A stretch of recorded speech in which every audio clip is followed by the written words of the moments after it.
I arrived at my parents' 30th anniversary celebration at their suburban Chicago home. The entire extended family had gathered, about 40 people milling around the beautifully decorated living room. My siblings, Stephen and Patricia, unveiled a massive, custom-painted family tree as the centerpiece surprise. Everyone gasped in admiration as my father, Harold, and mother, Linda, teared up with joy. I studied the intricate artwork, counting 88 carefully painted names in elegant calligraphy. My heart stopped. Every cousin, aunt, uncle, grandparent, even deceased relatives were included, everyone except me. Complete silence fell as all eyes turned toward my shocked face. The room felt like it was spinning. I stared at that beautiful tree with its flowing branches and delicate gold lettering, searching desperately for my name somewhere, anywhere. Maybe they had tucked it in a corner. Maybe the artist had made a mistake. But no matter how carefully I examined every inch of that painted masterpiece, one thing became crystal clear. Joanne was nowhere to be found. "Where am I?" I whispered, my voice barely audible above the suddenly uncomfortable shuffling of feet around me. My older brother Stephen, 35, and wearing his usual expensive navy suit that screamed corporate lawyer, stepped forward with his arms crossed. His jaw was set in that stubborn way I remembered from childhood arguments. "Joanne, we need to talk about this privately." "No." My voice grew stronger. "We need to talk about this right here, right now, in front of everyone who apparently made this decision together." Aunt Ruby, my father's sister, clutched her pearl necklace and looked away. Cousin Jackson, who I had grown up with like a brother, stared at his shoes. The entire living room had transformed from a celebration into a courtroom, and I was clearly the defendant. Patricia, my younger sister at 28, burst into tears. Her mascara started running down her cheeks as she covered her face with her hands. "It wasn't my idea, Joanne. I swear it wasn't my idea.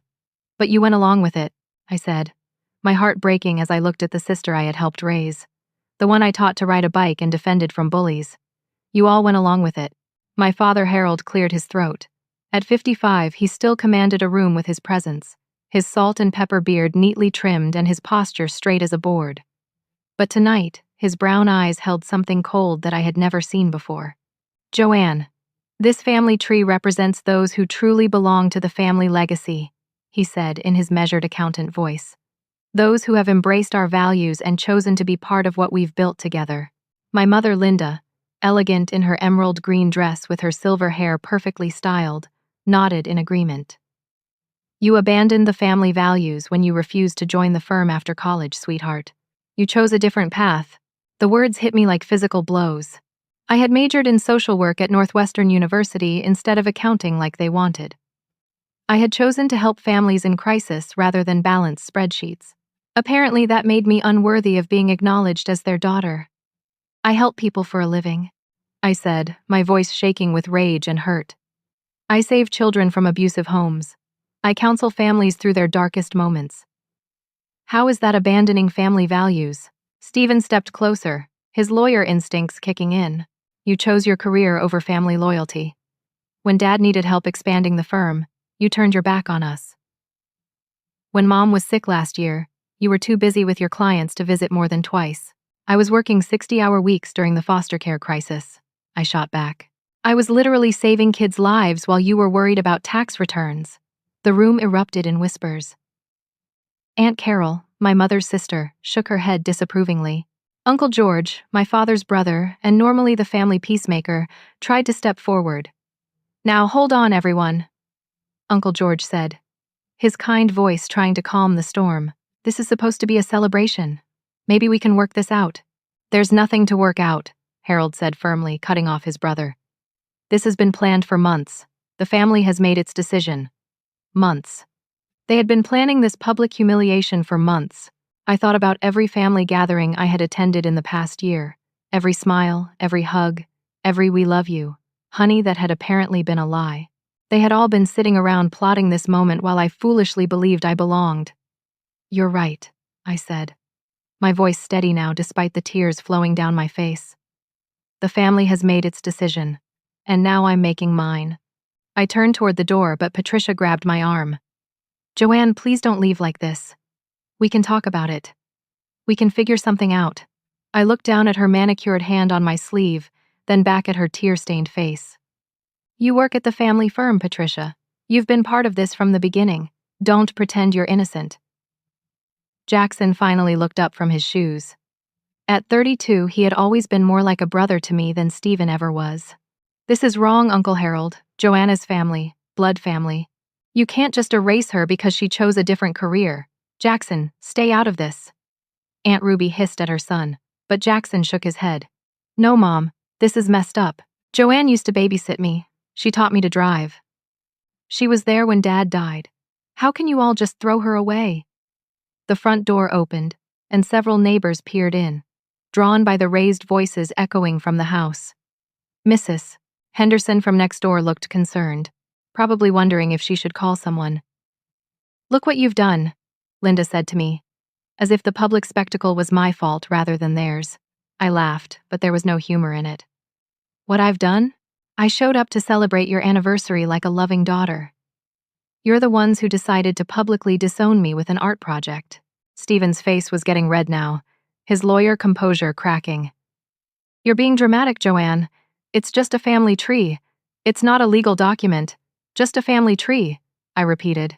You spent God knows how much money on this thing, invited the entire extended family to witness its unveiling, and made sure everyone could see that I'm not good enough to be included.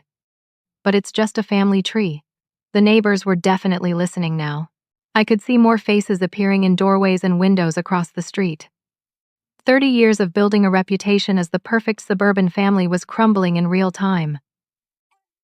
We'll discuss this later, Harold said through gritted teeth, clearly mortified by the public nature of the confrontation. No, we won't, I said, walking toward the door, because after tonight, there won't be anything left to discuss.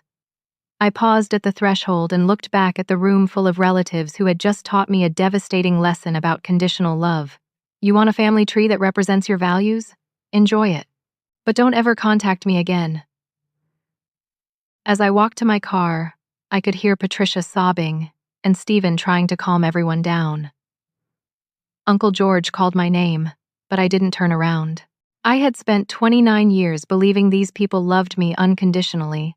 Tonight I learned that love came with terms and conditions I had apparently violated. This wasn't over. Not by a long shot. I drove through the quiet streets of our neighborhood with tears blurring my vision, my hands gripping the steering wheel so tightly my knuckles had turned white. The autumn wind whipped through the partially open window, carrying the scent of burning leaves and the distant sound of children playing in their yards. Normal families doing normal things while my world had just imploded. Without really thinking about where I was going, I found myself pulling into the driveway of Martha Sullivan's modest ranch house on Elm Street. Martha had been my parents' friend for 25 years, practically an aunt to me growing up. If anyone would understand what had just happened, it would be her. I sat in my car for a moment, trying to compose myself before knocking on her door. The porch light flickered on, and Martha appeared in her doorway wearing her usual cardigan and concerned expression. She was in her early 60s now, her gray hair pulled back in a simple bun, but her blue eyes were as sharp and kind as ever. Joanne? Sweetheart, what's wrong? She ushered me inside before I could answer, leading me to her cozy living room with its overstuffed floral furniture and walls covered in photos of grandchildren. I collapsed onto her sofa and told her everything. The family tree, the confrontation, the months of planning behind my back. Martha listened without interrupting, occasionally handing me tissues and refilling my cup of chamomile tea. When I finished, Martha was quiet for a long time. She stared at her hands folded in her lap, and I could see an internal struggle playing out across her weathered features. There's something I need to tell you, she finally said, her voice barely above a whisper. Something I should have told you years ago, but I promised them I wouldn't. My stomach clenched. Promised who? What are you talking about? Martha got up and walked to an old cedar chest in the corner of the room. She pulled out a manila envelope that looked like it had been handled many times over the years. Her hands shook slightly as she returned to sit beside me. Joanne, you're adopted. The words hung in the air like smoke. I felt like I was underwater, everything muffled and strange. That's impossible, I said automatically. I look like my mother. People always say I have her eyes. Martha shook her head sadly. You have Susan Fletcher's eyes, honey. Your birth mother's eyes. She opened the envelope and pulled out old photographs, documents, and newspaper clippings that looked like they belonged in a museum. The first photo she handed me was of a young couple standing in front of a beautiful Victorian house. The woman had my exact eye color and the same dimple in her chin that I had always thought came from Linda's side of the family, David and Susan Fletcher. Martha said softly. Your biological parents. They died in a car accident when you were 5 years old. A drunk driver ran a red light on Lakeshore Drive during a snowstorm. I stared at the photograph, searching the faces of these strangers who were apparently my real parents. David was tall and broad-shouldered with kind eyes and a gentle smile. Susan was petite and elegant, her dark hair swept up in the style of the early 90s. Harold and Linda were named as your guardians in their will, Martha continued. David and Susan were their closest friends. We all thought it was a beautiful thing, taking you in and raising you as their own. My hands trembled as I picked up more documents. Bank statements, legal papers, property deeds, all bearing the Fletcher name. They were wealthy, Martha said, answering my unspoken question. David built a real estate development company from nothing. Susan came from old Chicago money. Together, they owned properties all over the North Shore. A trust agreement caught my attention. The legal language was dense, but one figure jumped out at me. $2,400,000. They left me money, I whispered. They left you everything, Martha said. The money was supposed to be held in trust until you turned 30. That's next month. Isn't it? I nodded, unable to speak. My 30th birthday was 3 weeks away. Martha pulled out more papers, her expression growing darker. Your college fund, the money for your car, your apartment deposit when you moved out. Harold has been using your inheritance to pay for those things. But Joanne, there should have been much more. She showed me bank statements from 15 years ago compared to more recent ones. Even accounting for inflation and reasonable expenses, hundreds of thousands of dollars were missing. The family accounting business, I said slowly, pieces clicking into place. He used my money to expand it. I've suspected for years, Martha admitted. But I didn't have proof, and I didn't know what to do. Harold and Linda told everyone that you were their adopted daughter, but they made it sound like a charity case. They never mentioned the inheritance. I thought about all the times my parents had stressed about money, all the conversations about being careful with expenses and planning for the future. Meanwhile, they had access to a fortune that belonged to me. Why didn't you tell me sooner? I asked, though I already knew the answer. Because I loved you, and I thought they loved you too. I thought they were doing their best to raise you in a stable home. I thought the money complications could wait until you were older. Martha handed me one more document, and this one made my blood run cold. It was a notarized statement from just 6 months ago, filed with the county clerk's office. Harold was petitioning for permanent guardianship of the Fletcher estate, claiming that I had rejected family obligations and demonstrated inability to manage financial responsibilities. Hes trying to keep it, I breathed. And your siblings know, Martha said quietly. Patricia handles bookkeeping for the family firm. She's seen the transactions. Stephen helped Harold file the legal paperwork through his law firm. Everything made sense now. The family tree wasn't just a cruel gesture, it was evidence, proof that I had rejected the family, that I didn't belong, that I couldn't be trusted with the inheritance my real parents had left me. They planned this, I said, my voice growing stronger with anger. The whole thing.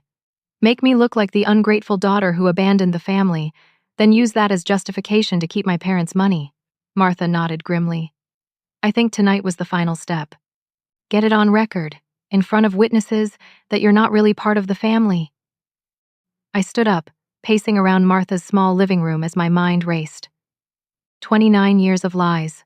29 years of being raised by people who were supposed to protect me, who had instead been systematically stealing from me while making me feel grateful for their charity. What were they like? I asked suddenly. My real parents. Martha's face softened. Wonderful people. David was brilliant but humble, always helping other families get started in business. Susan volunteered at the children's hospital every week. They were so excited about raising you, had so many dreams and plans. She pulled out one final item from the envelope, a sealed letter with my name written in elegant handwriting. Susan wrote this for your 30th birthday. Martha said. I was supposed to give it to you when the time came. My hands shook as I held the letter. Somehow, holding something my birth mother had touched made her real in a way the photographs hadn't. There's more, Martha said. David's brother Michael still lives in Lake Forest. Has been waiting 24 years to meet his niece. As I sat there surrounded by the evidence of my real family's love and Harold's betrayal, I realized that tonight hadn't been the end of my family. It had been the beginning of discovering who my family really was. But first, I was going to make sure Harold and Linda paid for every dollar they had stolen and every lie they had told. The next morning, I sat in the sterile conference room of Daniels and Associates, the law firm that Martha had recommended. Rebecca Daniels was a sharp-eyed woman in her 40s who specialized in estate law and had seen every kind of family financial drama imaginable. Her office walls were covered with certificates and awards, and her reputation for fighting inheritance fraud was legendary. This is one of the most calculated cases I've seen, Rebecca said after reviewing all the documents Martha had given me, plus the additional records she had pulled from the courthouse. Your adoptive father has been methodically setting up this scheme for years.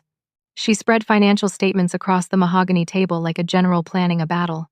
Each document told part of the story of how Harold had been systematically draining my inheritance while building a legal case to justify it. The pattern is clear, Rebecca continued, pointing to highlighted transactions. Starting 3 years ago, right when you graduated from college and started your social work career, Harold began making larger and larger transfers out of the Fletcher Trust Fund. I studied the numbers, my stomach churning as I realized the scope of the theft. That's when I told them I wasn't going to work for the family business. Exactly. And look at this. Rebecca pulled out a thick folder of legal documents. Your brother Stephen's law firm has been helping create a paper trail to support their case. Every time you missed a family gathering, they documented it.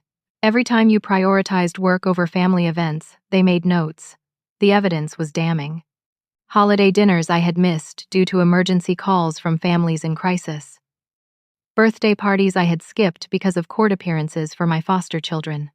Wedding celebrations I had attended briefly before leaving to handle work emergencies. They made it look like I was abandoning the family, I said, reading through Stephen's carefully crafted legal briefs. While simultaneously funding their lifestyle with your money, Rebecca confirmed. The family business expansion? Paid for with Fletcher Trust funds. Patricia's new car? Fletcher money. The down payment on Stephen's house? Also your inheritance. She showed me bank transfers that made my head spin. Over 3 years, Harold had moved nearly $800,000 out of my trust fund and into accounts controlled by various family members. But here's the most egregious part, Rebecca said, her voice growing cold with professional anger. The custom family tree that they unveiled last night? $12,000. Paid for with a direct transfer from your trust account 2 weeks ago. I laughed bitterly. They had used my own money to commission the artwork that excluded me from the family. There's more, Rebecca said. My investigator found additional transactions that don't make sense unless you understand what Stephen has been hiding. She pulled out casino receipts, bank statements from Atlantic City, and credit card bills that painted a devastating picture.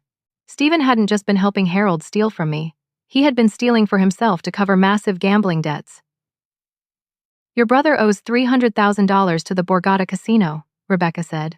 The bank transfers from your trust fund correspond exactly with his debt payment schedule. I stared at the evidence, remembering Stephen's expensive suits, his new BMW, his confidence in confronting me last night. All of it had been funded by my parents' money while he spiraled deeper into addiction. Patricia knows. She found out 6 months ago when Stephen asked her to manipulate the books to hide the missing money. That's when she started having those crying spells your mother mentioned. The guilt was eating her alive. Rebecca pulled out medical records that she had somehow obtained through her network of investigators. Linda's hospitalization last Christmas hadn't been for the flu like they had told everyone. It had been a panic attack when she discovered the extent of Stephen's gambling and Harold's cover-up scheme. Your adoptive mother has been taking anxiety medication for the past year, Rebecca said. She's been seeing a therapist twice a week. Harold's blood pressure medication was increased 3 times in the past 6 months. The stress of maintaining this deception has been destroying them. But the most shocking revelation was yet to come. Rebecca opened a file marked Additional Victims, and my heart sank. Harold and Linda have been guardians for 3 other children over the years, she said. Two of them had modest inheritances. Both of those inheritances mysteriously disappeared into educational and living expenses that were far above reasonable amounts. I thought about the foster children who had lived with us briefly when I was a teenager. Sarah, who had stayed for 2 years before aging out of the system. Marcus, who had lived with us for 6 months before being reunited with his grandmother. I had assumed they were typical foster placements. They were targeting children with money, I said, the full scope of Harold and Linda's operation becoming clear, and using their reputation as a stable, loving family to get appointed as guardians. Rebecca confirmed. They've been systematically robbing orphaned children for over a decade. The evidence was overwhelming. Bank records, legal documents, witness statements from other families who had been victimized. Rebecca had built an airtight case that would not only recover my stolen inheritance but potentially send Harold and Stephen to federal prison. What about Patricia? I asked.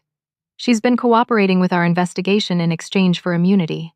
She wants out of this nightmare, and she has access to records that prove everything. Rebecca leaned back in her leather chair, studying me carefully. Joanne, this goes beyond civil court. We're talking about federal fraud charges, potential racketeering if we can prove ongoing criminal enterprise. Are you prepared for what that means? I thought about all the years of feeling like an outsider in my own family, all the times I had wondered why I felt so different, all the guilt I had carried about not being grateful enough for Harold and Linda's sacrifices. They stole my parents' money to fund their lifestyle and cover Stephen's gambling addiction, I said. They systematically abused other children in their care. They spent 24 years lying to me about who I am. I stood up and walked to the window, looking out at the Chicago skyline where my birth parents had built their life and dreams. I'm not just prepared, Rebecca. I want them to face the full consequences of what they've done. Not just to me, but to every child they victimized. Rebecca smiled grimly and reached for her phone. Then let's call the FBI. Because this case just became a federal investigation. 3 weeks later, I sat in a cramped surveillance van with FBI Special Agent Douglas Kim, watching Harold arrive at his accounting office for what he thought would be a normal Tuesday morning. Douglas was a 15-year veteran of financial crimes investigation, and he had seen enough family betrayal cases to fill several court books. The casino surveillance footage is the smoking gun, Douglas said, adjusting his earpiece as he monitored the wiretap they had placed on Harold's office phone. Your brother's gambling addiction escalated dramatically over the past 2 years. He was making trips to Atlantic City twice a month, sometimes losing $50,000 in a single weekend. The van was cramped and smelled like coffee and surveillance equipment. Through the tinted windows, I could see the modest brick building where Harold had built his accounting practice over 30 years. It looked so ordinary, so respectable. No one would guess it was the headquarters for a systematic fraud operation. Patricia's testimony sealed it. Douglas continued, reviewing his notes from the previous day's interview. She documented everything once she realized what was happening. Bank transfers, forged signatures, manipulated trust fund statements. She was terrified of going to prison, so she started keeping her own records as insurance. My sister had spent 3 hours in FBI custody the day before, walking investigators through Harold's entire scheme. She had provided passwords to hidden accounts, copies of falsified documents, even recordings she had secretly made of family meetings where they planned to use the anniversary party as evidence of my family rejection.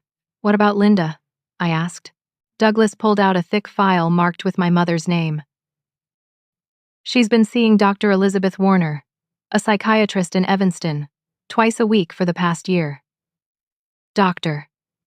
Warner has agreed to testify about Linda's emotional state and the pressure Harold put on her to participate in the cover-up. The recordings Patricia had made were devastating. In one, Linda could be heard crying and begging Harold to stop the deception. In another, Harold threatened to divorce her and leave her with nothing if she didn't support his version of events. Harold convinced her that they would lose everything if Stephen's gambling debts were exposed. Douglas explained.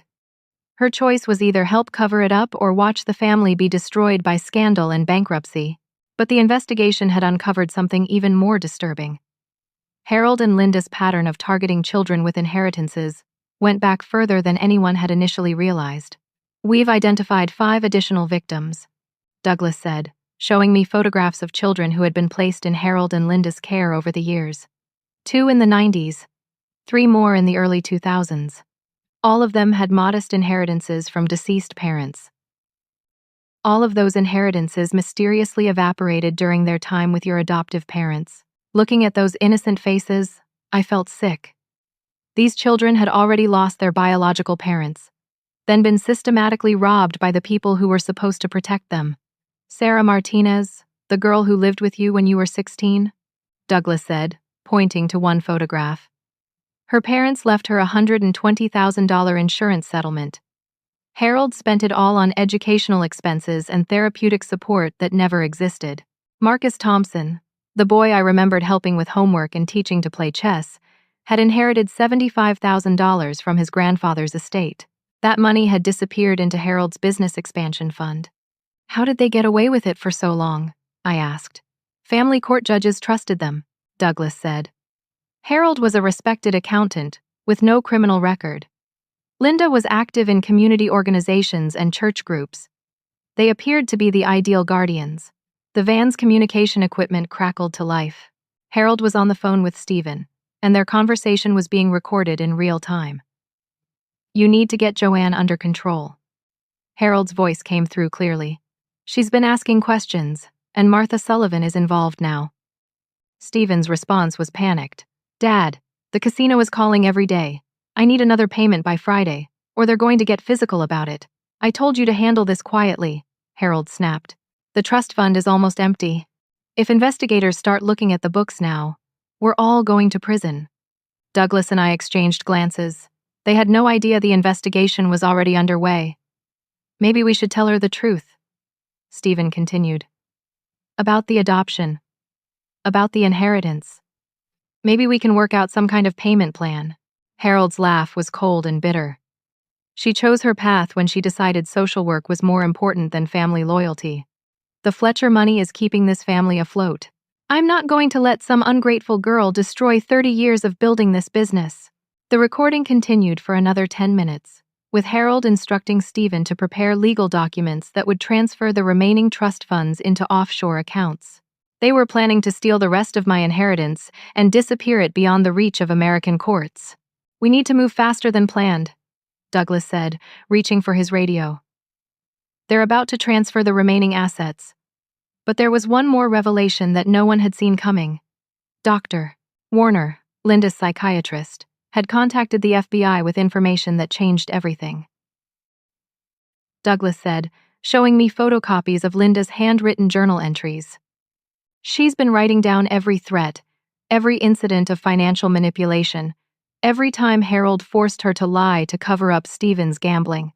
Linda's journal painted a picture of a woman trapped in an increasingly dangerous situation. Harold had isolated her from friends, controlled their finances, and used the threat of public scandal to keep her compliant. She wants to testify against him, Douglas said. Dr. Warner says Linda is ready to tell the truth about everything, including how Harold systematically planned to steal your inheritance from the day your biological parents died. The radio in the van crackled again. This time it was Harold calling someone whose number wasn't in any of their records. It's time to accelerate the timeline, Harold said to the unknown person. Transfer everything to the Cayman account today. If anyone asks questions, the girl rejected the family and forfeited her inheritance claim. Douglas grabbed his phone and called the courthouse. We need that search warrant executed now. They're moving money offshore today. As FBI agents surrounded Harold's building, I realized that my adoptive father's greed and Stephen's addiction had created a criminal conspiracy that would destroy multiple families, but it had also given me the evidence I needed to not only recover my inheritance but to make sure no other children would be victimized by their scheme. The investigation was no longer just about my stolen money. It was about justice for every child they had betrayed and every family they had destroyed through decades of calculated fraud. 2 days after the FBI raid on Harold's office, I sat in a conference room at the federal courthouse with Rebecca, FBI agent Douglas Kim, and a man I had never expected to meet, Michael Fletcher, my birth father's younger brother. At 62, Michael had the same kind eyes as David in the old photographs Martha had shown me, and the same gentle presence that made you trust him immediately. Your father would be so proud of you, Michael said, his voice thick with emotion as he reviewed the FBI's evidence against Harold. David always said that truth has a way of surfacing, no matter how deeply people try to bury it. Michael had brought something that would change everything. The original Fletcher family will, complete with clauses that Harold and Stephen had apparently never bothered to read thoroughly. David was a careful man. Michael explained, opening a leather portfolio that contained documents dating back 25 years. He built protection into your inheritance that goes far beyond what anyone realized. Rebecca studied the legal language carefully, her eyes growing wider with each page. This is extraordinary. David Fletcher included a specific provision that if any guardian mismanaged your inheritance or failed to act in your best interests, the entire estate would transfer to the Fletcher Family Foundation. The foundation still existed, Michael explained. It had been operating quietly for 2 decades, funding scholarships for orphan children and supporting family counseling services throughout Illinois. David's original board of directors, including Michael and 2 other family friends, had been waiting patiently to see if this clause would ever be triggered. "We've been watching from a distance," Michael admitted. "When Harold and Linda stopped sending annual reports about your well-being 10 years ago, we started to suspect something was wrong. But the foundation had more than just oversight power. According to the original will, any funds stolen from my inheritance could be recovered with triple damages if criminal mismanagement was proven. With Harold facing federal fraud charges, that provision was now in effect. $2.4 million has grown to nearly $4 million with proper investment," Michael said, showing me statements from accounts I never knew existed. Plus, triple damages for the $800,000 they stole means Harold owes you an additional $2.4 million. The numbers were staggering. What had started as a family inheritance dispute had become a $7 million recovery case. But Michael had brought something even more precious than money. From his briefcase, he pulled out sealed letters that David and Susan had written for specific milestones in my life. "Your 30th birthday letter," he said softly, handing me an envelope with my name written in Susan's elegant script. They wrote 12 letters total. Birthday wishes for your 18th, 21st, 25th, 30th, and your wedding day, whenever that might come. Messages for your college graduation, your first job, your first apartment.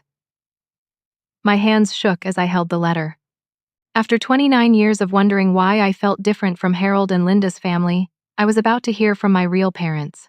The letter was 4 pages long, filled with hopes and dreams and unconditional love. Susan wrote about the joy of watching me grow, her excitement about the woman I would become, her confidence that I would use my inheritance to make the world better for other children. "We hope that by the time you read this, you've found your calling in life," Susan had written. "David and I both believe that our greatest legacy isn't the money we're leaving you, but the values we hope you'll carry forward. Use this inheritance to help families, to protect children, to stand up for people who can't stand up for themselves." I looked up from the letter to find everyone in the room watching me with knowing smiles. Without realizing it, I had spent my entire career doing exactly what my birth parents had hoped. Social work wasn't a rejection of family values. It was the fulfillment of the Fletcher family legacy. "There's more," Michael said. "The foundation has been tracking other cases of guardian abuse across the country.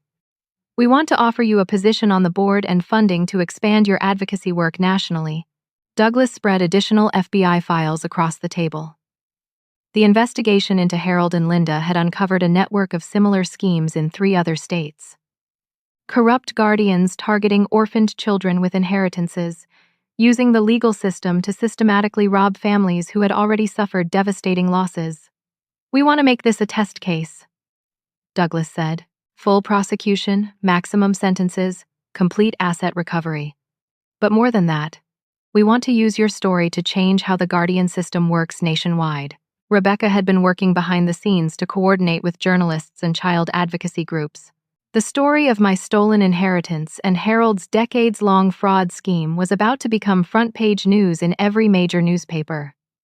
"Public pressure will force systematic changes," Rebecca explained. "Mandatory oversight of guardian-controlled trusts, regular auditing of inherited assets, criminal background checks for anyone seeking guardianship of children with significant inheritances. But first, we were going to confront Harold and Linda directly. Not in court, not through lawyers, but face-to-face with the entire extended family present."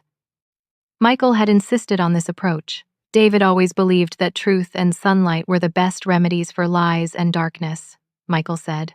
Your adoptive family needs to understand the full scope of what they've done, not just to you, but to every child they've hurt. The plan was simple but devastating. We would present all the evidence at Harold's office with every family member present. Patricia had agreed to testify about her role in the cover-up. Linda's psychiatrist would explain how Harold had manipulated and threatened her. The FBI would present evidence of the larger fraud scheme. And then, I asked. Then Harold and Linda will have a choice. Douglas said. Plead guilty and cooperate fully with the investigation, including helping us identify other victims, or face trial and the possibility of spending the rest of their lives in federal prison. As we finalized the plans for the confrontation, I realized that this moment had been inevitable from the day my birth parents died. David and Susan Fletcher had built protection into their will that would eventually expose any betrayal of their trust. Harold's greed and Stephen's addiction had triggered a legal mechanism that had been waiting 25 years to protect their daughter. The family tree that excluded me hadn't been the end of my family story. It had been the beginning of discovering where I really belonged and reclaiming the legacy my real parents had left me. The conference room at Harold's accounting office felt like a courtroom as family members filed in one by one, their faces showing confusion and growing alarm.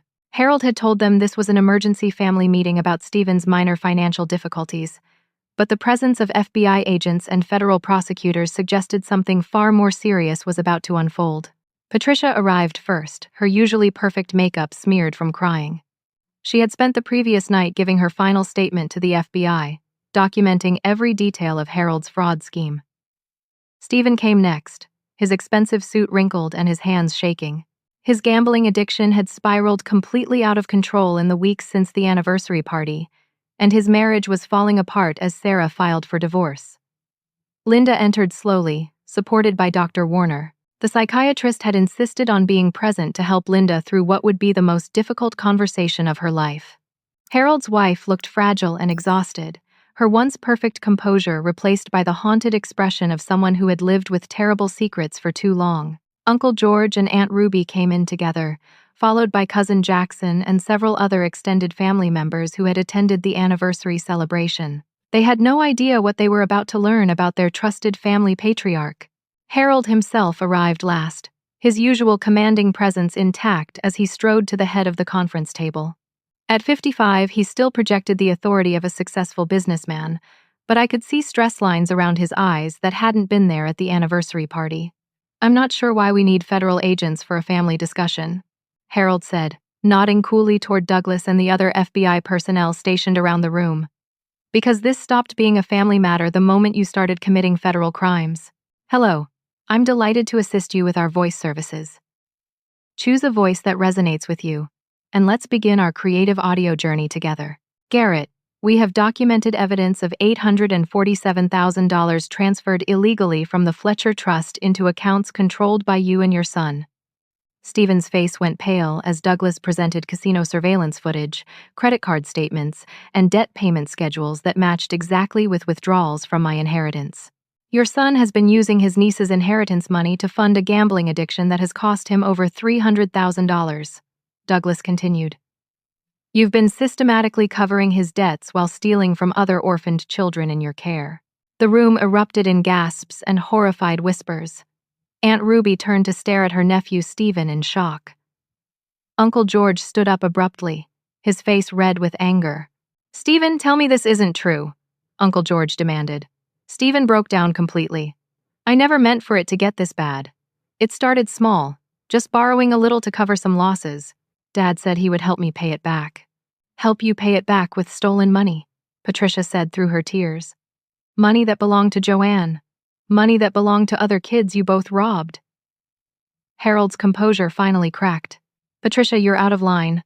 This family has sacrificed everything to raise an ungrateful child who turned her back on us the moment she could. Ungrateful. I stood up, my voice carrying the weight of 29 years of lies and manipulation. You want to talk about gratitude, Harold? Let me tell you what I'm grateful for. I pulled out Susan Fletcher's letter and began reading her words about love, family, and using your gifts to help others. The room fell completely silent as I shared my birth mother's hopes and dreams for my life. I'm grateful that my real parents left me enough money to build a life dedicated to helping other children, I said. I'm grateful they protected their gift with legal safeguards that would expose anyone who betrayed their trust. Rebecca stepped forward with the most damaging evidence. Recordings Patricia had made of family planning meetings, Linda's psychiatric records documenting Harold's threats and manipulation, and evidence of 5 other children whose inheritances had been stolen over the years. But here's what I'm most grateful for, I continued, looking directly at Harold. I'm grateful that your greed and Stephen's addiction finally exposed the truth about what kind of people you really are. Linda suddenly stood up, her psychiatrist supporting her but no longer holding her back. Harold, stop, Linda said, her voice stronger than anyone had heard it in months. I can't do this anymore. I can't keep lying for you. She turned to address the room, tears streaming down her face, but her voice clear and determined. Everything they're saying is true. Harold threatened to divorce me and leave me with nothing if I didn't go along with his plan. He said Stephen would go to jail if we didn't cover up his gambling debts. Hello, I'm delighted to assist you with our voice services. Choose a voice that resonates with you, and let's begin our creative audio journey together. These children trusted us, we trusted you. The extended family members who had attended the anniversary party began speaking at once, demanding answers, expressing outrage, apologizing to me for participating in my public humiliation without knowing the truth. Harold made one last desperate attempt to maintain control. You're all overreacting. Joanne chose to reject this family.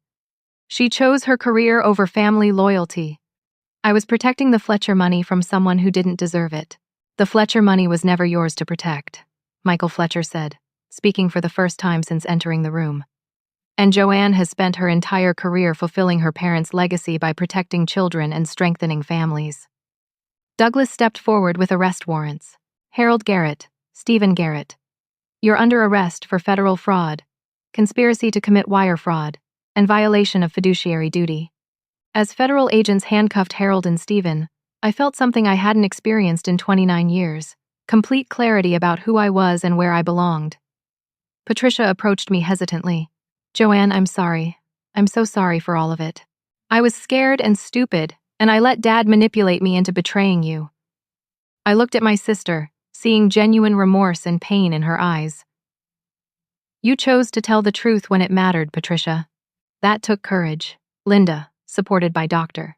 Warner, came forward next. Can you ever forgive me? Can you ever forgive any of us? For 29 years, I had tried to earn love and acceptance from people who were incapable of giving it.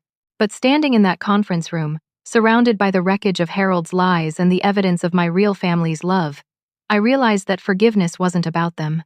It was about me choosing to move forward with the values my birth parents had hoped I would carry: compassion, justice, and the commitment to protecting children who couldn't protect themselves. The confrontation was over, but my real life was just beginning. 6 months later, I stood in the federal courthouse in downtown Chicago, watching Harold being sentenced to 8 years in federal prison for fraud, conspiracy, and violation of fiduciary duty. His once commanding presence had withered during months of legal proceedings, and he looked older than his 55 years as the judge detailed the scope of his crimes. Mr. Garrett, Judge Catherine Morrison said from the bench, you exploited your position of trust to systematically rob children who had already suffered the loss of their parents. Your crimes weren't just financial. They were betrayals of the most vulnerable members of our society. Stephen received 6 years for his role in the conspiracy, though his sentence was reduced because of his cooperation in identifying other victims and his commitment to a court-supervised addiction treatment program. He had lost his law license, his marriage, and his freedom, but he had finally found the courage to take responsibility for his actions.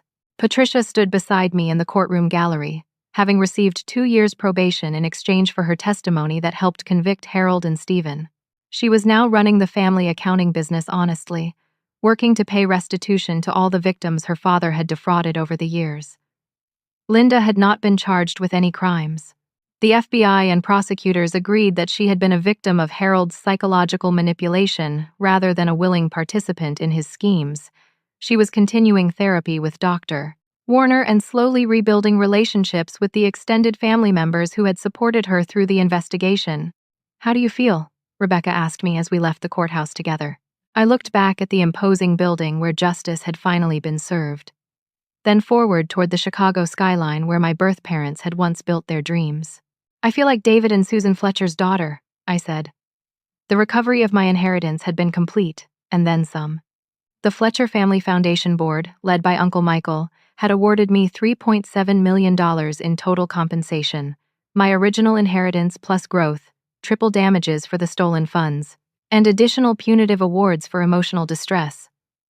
But the money, as significant as it was, had become less important than the work it allowed me to do. I was now the director of the Joanne Fletcher Child Advocacy Center, a program I had founded with foundation support to protect children from guardian abuse nationwide. We had offices in 5 states and partnerships with FBI white-collar crime units to investigate suspicious guardian financial activity. The custom-painted family tree that had started this entire journey now hung in my new office, but with significant modifications. I had commissioned an artist to add new branches representing all the families we had helped, all the children we had protected, and all the guardians we had held accountable for their crimes. Most importantly, the tree now included the Fletcher family branch, with David and Susan's names prominently displayed alongside Uncle Michael and the extended family I had never known existed. "Joanne, your 3 o'clock appointment is here," my assistant announced through the intercom. My next client was Maria Santos, a 16-year-old girl whose guardian had been stealing from her deceased grandmother's estate.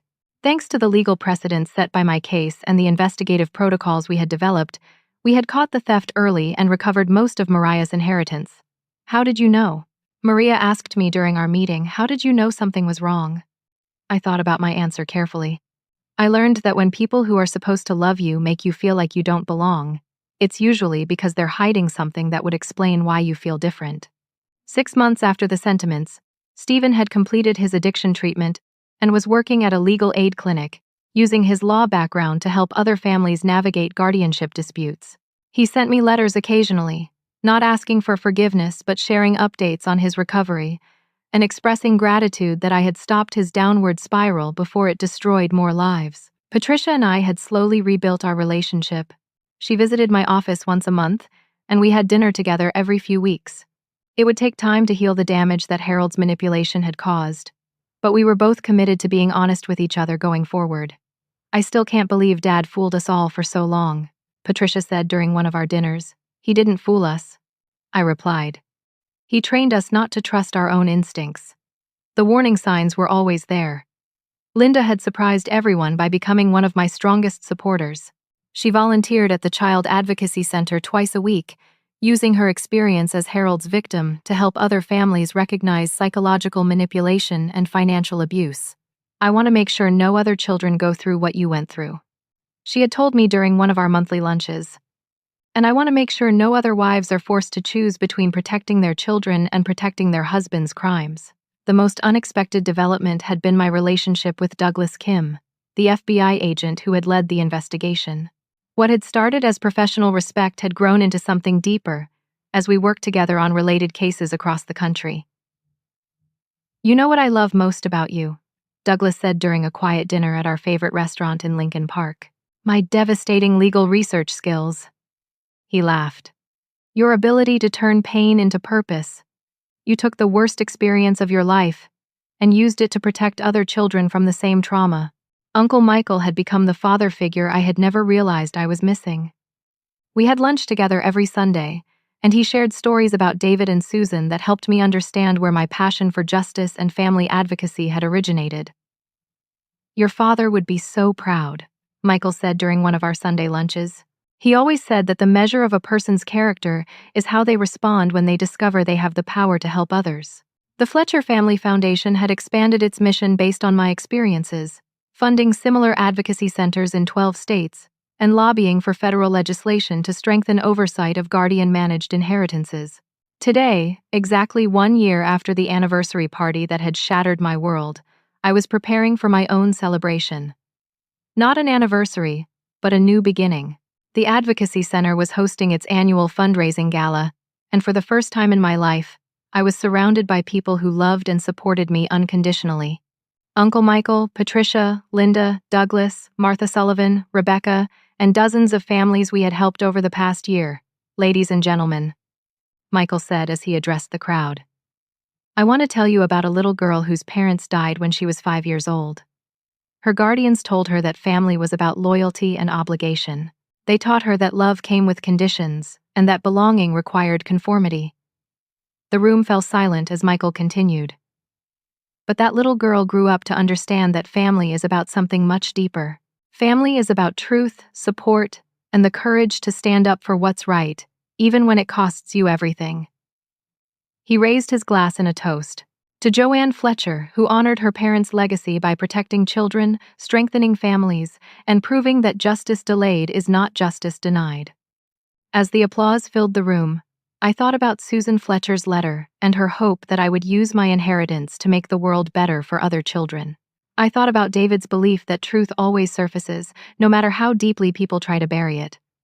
I thought about the painted family tree that had excluded me, and how that exclusion had led me to discover where I really belonged.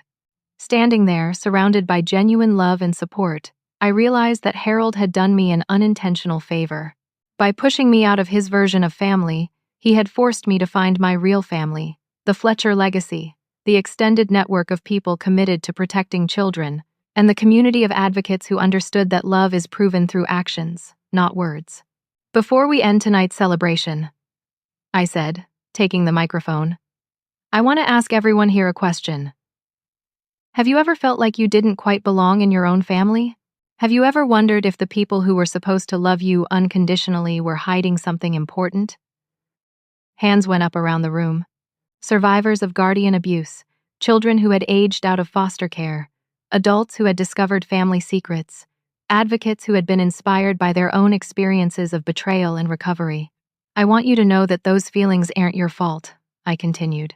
They're often your instincts trying to protect you from people who aren't safe. Trust those feelings, investigate them, and never let anyone make you feel guilty for demanding the truth. The room erupted in applause again, but this time it felt like more than appreciation. It felt like recognition, like a community of people who had found healing through honesty and purpose through pain. As the evening ended and guests began to leave, Douglas pulled me aside. You know what today is, don't you? I looked at him curiously. The anniversary gala. It's exactly 1 year since Harold's family tree party. 1 year since your world fell apart. I looked around the room at the families we had helped, the children we had protected, the advocates we had trained, and the community we had built. You're wrong, I said, taking his hand. It's 1 year since my real life began. The painted family tree in my office had taught me the most important lesson of my life. You can't choose the family you're born into, but you can choose the family you create. You can choose to surround yourself with people who support your growth rather than people who demand your compliance. You can choose to use your pain as fuel for protecting others rather than an excuse for giving up. And sometimes, when you choose truth over comfort and justice over security, you discover that you're not the outsider you always thought you were. You're exactly where you belong. Have you ever discovered that your family was hiding something important from you? How did you handle learning the truth about people you thought you could trust? I'd love to hear your stories in the comments below. Please like this video if my story resonated with you. Subscribe for more real-life stories about family, betrayal, and finding the courage to fight back. And share this with someone who might need to hear that they're not alone in feeling like an outsider in their own family. Thank you for listening to my story and for supporting all the families we're working to protect. Remember, you deserve love that doesn't come with conditions. And you deserve family that proves their love through actions, not just words. Until next time, trust your instincts, demand the truth, and never apologize for standing up for what's right.